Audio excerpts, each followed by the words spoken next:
অকাপড় সম্পর্কে আমি কয়েকটি কথা বলবো। কোনো মুসলমান এই ভিডিওটাকে এড়িয়ে যাবেন না। আমি আহলে হাদিসদেরকে বলছি না, হানাফিদেরকে বলছি না, শিয়া সুন্নি কাউকে বলছি না, প্রত্যেকটি মুসলমানকে নিজ নিজ জায়গায় আমি বলতে চাইছি, আপনারা যদি ভারতবর্ষের অকাপ সম্পত্তিকে বাঁচাতে চান, আপনার একটি মাত্র ইমেল আপনার অকাপ সম্পত্তিকে বাঁচাতে পারবে। অকাপ সম্পত্তি মানে কি?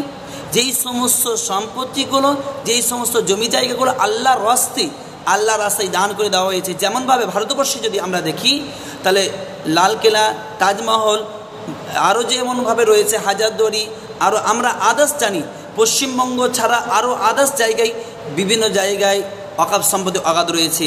এই বর্তমান এনডিএ সরকার, মোদী সরকার এই অকাপ সম্পত্তিকে হরফ করা নেওয়ার জন্য, এই অকাপ সম্পত্তিগুলো সরকারের দিকে নিয়ে যাওয়ার জন্য একটি বিল পেশ করেছে। এই বিলটিকে যদি আপনারা রিজেক্ট করতে চান, আপনাদের কাছে একটি কিউআর কোড রয়েছে, এই কিউআর কোডটিকে আপনারা স্ক্যান করুন এবং একটি ইমেল পাঠিয়ে দিন।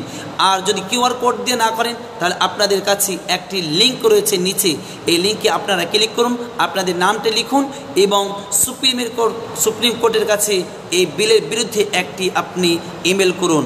এইরূপভাবে ভারতবর্ষে 20 কোটি মুসলমানের মধ্যে হতে যদি 1 কোটি মুসলমান যদি বিলের বিরুদ্ধে যদি একটি করে ইমেল পাঠায়, তাহলে আশা করি এই বিলটি প্রত্যাখ্যান হয়ে যাবে।